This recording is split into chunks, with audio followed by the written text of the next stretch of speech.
নমস্কার বন্ধুরা, ভৌতিক রহস্য চ্যানেলে তোমাদের সবাইকে আরও একবার স্বাগত। আজকে তোমাদের একটা নতুন কণ্ঠে নতুন গল্প শোনাবো। আর গল্পটা কেমন লেগেছে শুনে আমাদের অবশ্যই জানাবে। ভালো লেগে থাকলে শেয়ার করে দিও, লাইক করে দিও, আর সাবস্ক্রাইব তো করতেই হবে। তাহলে বন্ধুরা, সেই নতুন কণ্ঠে নতুন গল্প তোমরা একবার শুনে দেখো, আশা করি ভালো লাগবে।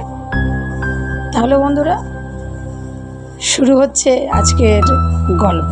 আমাবস্যার সেই রাত, যে রাতে পুরো গ্রাম নিস্তব্ধ হয়ে গিয়েছিল। মানুষ নয়, যেন অন্ধকার নিজেই হাঁটছিল গ্রামের রাস্তায়। তিন বন্ধু জানতো না তারা এমন এক অভিশপ্ত মন্দিরে পা রাখতে চলেছে, যেখান থেকে আজ পর্যন্ত কেউ জীবিত ফিরে আসেনি। কিন্তু সেই রাতে ঘটেছিল এক অলৌকিক ঘটনা। অশুভ শক্তি সামনে জেগে উঠেছিল ভগবানের আলো। তাহলে চলুন শুরু করা যাক আজকের রুদ্রশ্বাস ভৌতিক কাহিনী। পশ্চিমবঙ্গ পাহাড় অভিশাপ আর জঙ্গলে ঘেরা এক অজানা গ্রাম, রুদ্রকুঞ্জ। গ্রামের নাম সরাসরি মানচিত্রে থাকলেও সূর্য ডোবার পর সেখানে কেউ পা রাখে না। গ্রামের বৃদ্ধরা বলতো প্রতি 12 বছরে একবার আমাবস্যার রাতে এমন কিছু ঘটে, যা সাক্ষী যে হয় সে আর আগের মানুষ থাকে না।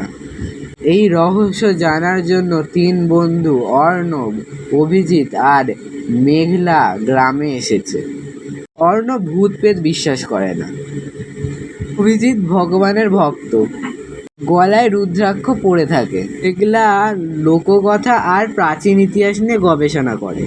গ্রামে পৌঁছে তারা লক্ষ্য করলো সন্ধ্যা নামার আগেই সবাই ঘরের দরজা জানলা বন্ধ করে দিচ্ছে। কেউ চোখ তুলে তাদের দিকে তাকাতেও চাইছে না। একজন বৃদ্ধ শুধু একটি কথা বলল, আজকের রাতটা বেঁচে থাকলে কালকে সকালে তোমরা নিজেরাই বিশ্বাস করবে অন্ধকারও বেঁচে থাকে। রাত 12টায় কয়েক মিনিট আগে পুরো গ্রাম নিস্তব্ধ হয়ে গেল। হঠাৎ দূরে পরিত্যক্ত মন্দির থেকে ঘন্টা বাজতে শুরু করলো, অথচ বহু বছর ধরে সেখানে কেউ যায় না। তিনজন টর্চ জ্বালিয়ে এগাতেই দেখলো কুয়াশার ভেতর দিয়ে শত শত কালো ছায়া ধীরে ধীরে তাদের ঘিরে ফেলল। কোনো মুখ নেই, শুধু জ্বলন্ত দুটি চোখ। তারা একসঙ্গে ভেসে এলো ফিসফিসে কণ্ঠে, ফিরে যাও, নাহলে তোমরা আমাদের মতন হয়ে যাবে। অর্ণব সাহস করে সামনে এগাতেই হঠাৎ মাটি ফেটে তার পা আটকে গেল।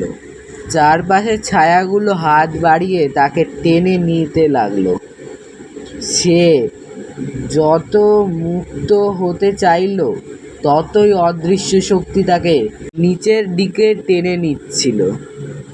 অভিজিৎ কাঁপা কাঁপা গলায় প্রার্থনা শুরু করলো। ঠিক সেই মুহূর্তে তার গলা থেকে, রুদ্রাক্ষ থেকে ক্ষীণ এক আলো রেখা বেরিয়ে এলো। আলোটি খুব ছোট ছিল, কিন্তু সেই আলো ছুঁতেই কয়েকটি ছায়া পিছিয়ে গেল। অর্ণব মুক্তি পেল, কিন্তু আলো মুহূর্তের মধ্যেই মিলিয়ে গেল। মেঘনা তখন মন্দিরের ভাঙা দেওয়ালে একটি প্রাচীন লিপি দেখতে পেল। সে আমাদেরকে ডেকে বলল, ওই দেখ, ওখানে কি লেখা আছে? যে অন্ধকারকে জয় করতে চায় তাকে ভয় নয়, বিশ্বাস নিয়ে আসতে হবে। শেষ আলো জাগবে তখনই, যখন তিনটি হৃদয় একসঙ্গে সত্যের পাশে দাঁড়াবে। কিন্তু তারা বুঝতে পারল না এই শেষ আলোটা কি। এরপর শুরু হলো আরো ভয়ঙ্কর রাত। মৃত গাছগুলো নড়তে লাগলো, মাটির নিচ থেকে অসংখ্য হাত বেরিয়ে আসতে লাগলো। আকাশে যেন মানুষের কান্না ভেসে বেড়াচ্ছে। তারা যত এগাচ্ছে ততই মনে হচ্ছে কেউ তাদের অনুসরণ করছে। হঠাৎ অন্ধকারের ভেতর থেকে বিশাল এক ছায়ামূর্তি বেরিয়ে এলো। তার মাথায় ভাঙা মুকুট, চোখে আগুন, কণ্ঠে বজ্রের মতন গর্জন। আমি অন্ধকারের প্রহরী। শত শত বছর ধরে এই গ্রাম আমার, কেউ আমাকে হারাতে পারবে না। তার এক গর্জনে চারপাশ সব আলো নিভে গেল। অর্ণব, অভিজিৎ আর মেঘলা তখন সম্পূর্ণ অন্ধকারে। ঠিক সেই সময় দূরে আবার একবার মন্দিরের ঘণ্টা বেজে উঠল, আর অন্ধকারের বুকে চিরে খুব ধীরে ধীরে একটি সুনীল আলো রেখা এগিয়ে আসতে শুরু করলো। কিন্তু সেই আলো কোথা থেকে এলো? কে তাকে ডেকেছিল? আর তিন বন্ধু সেই রাতে বেঁচে ফিরতে পারবে? সেই উত্তর লুকিয়ে আছে গল্পের পরের অংশে। তাই জন্য আমাদের চ্যানেল লাইক, সাবস্ক্রাইব করে আমাদের পাশে থাকতে হবে, যাতে খুব তাড়াতাড়ি আমরা আর একটা নিউ পার্ট নিয়ে আসতে পারি এই গল্পের ওপর।